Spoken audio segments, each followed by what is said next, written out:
って言われたらどうすればいいですかね。日本語しかわからないですよ。どうすればいいですか。 30 বছর ধরে একটা দেশে থাকা, সেখানে 18 বছর ধরে একটা বিজনেস চালানো, বাচ্চার জন্ম, বাচ্চার বড় হওয়া, এত কিছু সত্ত্বেও একটা মানুষকে বলা হলো আপনি দেশে ফিরে যান। কেন বলা হলো? এটা কি জাপানের অন্যায় হয়েছে নাকি ভিসা রুলের সমস্যা? আসুন পুরোটা বোঝার চেষ্টা করি। ভিডিওটা বাংলায় করছি, বুঝতে না পারলে আপনি সাবটাইটেল দেখতে পারেন।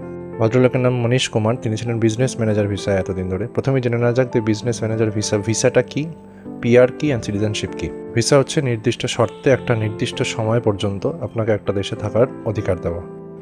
আপনার থাকাটা ওই শর্ত সাপেক্ষ, অর্থাৎ ওই চাকরি বা আপনার ব্যবসার সাথে যুক্ত থাকবে। এখানে আপনি ভোট দেওয়ার অধিকার বা অন্য কিছু পাবেন না। সেকেন্ড হচ্ছে পিআর বা পার্মানেন্ট রেসিডেন্সি। এখানে আপনার নাগরিকত্ব আপনার দেশেরই থাকবে, আপনার নিজের দেশের পাসপোর্টই থাকবে, জাপানের পাসপোর্ট পাবেন না, কিন্তু আপনি পার্মানেন্টলি জাপানে থাকার অধিকার পাবেন।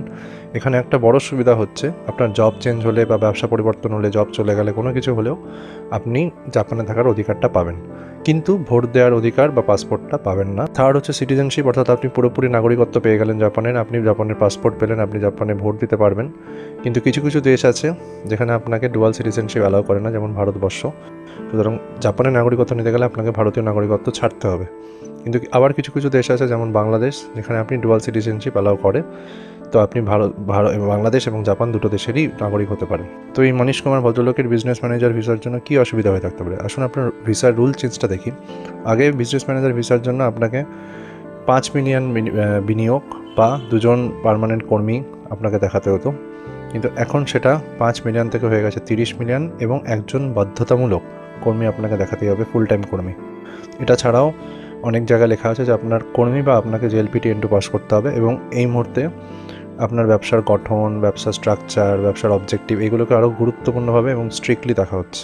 এখন প্রশ্ন হচ্ছে, ওই ভদ্রলোক যদি 30 বছরের মধ্যে পিআর অ্যাপ্লাই করে দিতেন, তাহলে কি তার এই সমস্যা এড়ানো যেত? হয়তো যেত না, আমরা এখন পুরোপুরি জানি না কি সিনারিও।